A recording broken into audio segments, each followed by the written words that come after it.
Kaleshwaram commission విచారణను వీలైనంత త్వరగా పూర్తి చేయాలని ఆ నివేదికతో అసలు దోషులు ఎవరో బయటపెట్టాలని బీజేపీ ఎంపీ ఈటెల రాజేందర్ కాంగ్రెస్ ప్రభుత్వాన్ని డిమాండ్ చేశారు. కమిషన్ ఎదుట విచారణకు హాజరైన ఆయన కాళేశ్వరం కమిషన్కు ఫైనాన్స్ శాఖకు సంబంధం లేదని చెప్పారు. ప్రాజెక్టు రీడిజైన్ కోసం కేసీఆర్ సబ్ కమిటీ వేశారని అన్నారు. అందులో హరీష్ రావు, తుమ్మల తాను ఉన్నట్లు చెప్పారు. తన గొంతుపై తుపాకీ పెట్టినా అన్నీ నిజాలే చెప్తానన్నారు. ఎవరు ఎక్కడకు పిలిచినా నిజాలే మాట్లాడతానని, కొందరు బట్టకాల్చి మీదేసినంత మాత్రాన తనకేమీ కాదన్నారు ఎంపీ ఈటెల రాజేందర్. కేసీఆర్ గారు అన్నాడు ముఖ్యమంత్రిగా ఒక మంత్రివర్గ ఉపసంఘాన్ని వేసిండు. హరీష్ రావు గారి నాయకత్వంలో వారు ఆనాడు ఇరిగేషన్ శాఖ మంత్రి, నేను ఆర్థిక మంత్రిగా, అదేవిధంగా ఇవాటి మంత్రిగా ఆనాడు మంత్రిగా ఉన్నటువంటి తుమ్మల నాగేశ్వరరావు గారు ఆర్ఎండ్బి మంత్రిగా మంత్రివర్గ ఉపసంఘం వేసిండు.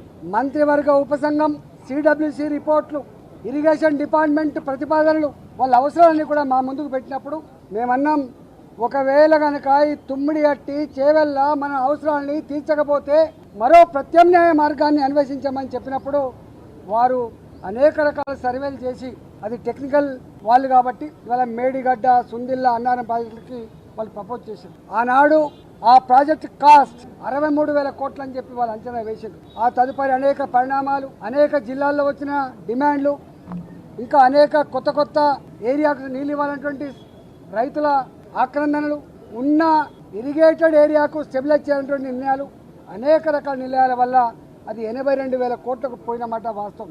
మమ్మల్ని అడిగిన ప్రశ్న ఏంటంటే, మీరు ఆర్థిక మంత్రిగా ఉన్నారు కదా, ఈ డిజైన్లతో, ఈ కన్స్ట్రక్షన్తో, ఈ టెక్నికల్ ఆస్పెక్ట్తో మీకు సంబంధం ఉందా అని చెప్పి అడిగినారు.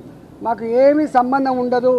రెండో ప్రశ్న, వాళ్ళని కాళేశ్వరం స్పెషల్ పర్పస్ వెహికల్ అయితే పెట్టిండ్రో, కాళేశ్వరం ఇరిగేషన్ ప్రాజెక్టు కోసం ఒక కార్పొరేషన్ పెట్టిండ్రో, ఆ కార్పొరేషన్ రుణాల మీద మీకైనా అధికారం ఉందా అడిగినారు. కానీ కార్పొరేషన్ మీద ఆర్థిక డిపార్ట్మెంట్కి, ఆర్థిక మంత్రికి ఏం సంబంధం లేదు. వాళ్ళు ఆనాడు ప్రాజెక్ట్ రిపోర్టు బ్యాంకులకు సబ్మిట్ చేసిండ్రు, డబ్బులు తెచ్చుకున్నారు, వాళ్ళే ఖర్చు పెట్టుకుని తప్ప మాకు సంబంధం లేదు. అసలు ఒక్క మాటలో చెప్పాలంటే ఇరిగేషన్ డిపార్ట్మెంట్కు తోడుగా అనుబంధంగా వాళ్ళ దగ్గరనే ఒక అకౌంట్ డిపార్ట్మెంట్ ఉంటుంది, దానికి ఒక ఆడిట్ డిపార్ట్మెంట్ కూడా ఉంటుంది. ఆ బిల్లులు మంచా చెడా, పనులు అయినాయా కాలేదా, క్వాంటిటీ ఉందా లేదా, క్వాలిటీ ఉందా లేదా, ఇవన్నీ చెక్ చేసుకోవాల్సింది ఆ ఇరిగేషన్ డిపార్ట్మెంట్ నుండి వాళ్ళ అకౌంట్ సెక్షన్, ఆ తదుపరి ఆడిట్ సెక్షన్. మా దగ్గరికి వస్తే కాళేశ్వరం కార్పొరేషన్ కింద ఏ డబ్బులు అయితే ఉండనో వాళ్ళే నేరుగా పే చేసుకున్న మాకు సంబంధం లేదు. ఎంత దుర్మార్గులు అంటే, ఈ ఈటెల రాజేంద్ర గారు పిలుస్తాను, ఏం పిలుస్తావు, ఏం పిలిచినా ఏముంటుంది. మా బతుకు చాలా ట్రాన్స్పరెంట్గా, మేము ఎథిక్స్ కోసం బతికిన వాళ్ళం, ప్రజల కోసం బతికిన వాళ్ళం. కంత మీద తుపాకీ పెట్టినా కూడా గదే మాట మాట్లాడలేదు తప్ప ఇంకోటి మాట మాట్లాడుతుంది కాదు. ఇవాళ పిచ్చి కూతలు, కారు కూతలు, ఇలా కుక్కలు లెక్కపడ్డే మాటలు చూస్తూ ఉంటే బాధ అనిపిస్తూ ఉంది.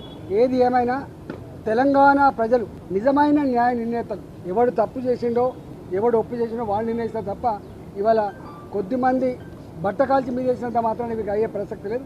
నేను ఒకటే కాంగ్రెస్ పార్టీని డిమాండ్ చేస్తా ఉన్నా, భారతీయ జనతా పార్టీ ఇప్పటికే చెప్పింది, నిజాయితీగా ఉండాలని చెప్పి కోరుతుంది పార్టీ.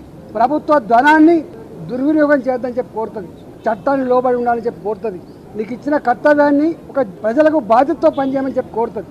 ఇవాళ మేము కోరుతా ఉన్నాం.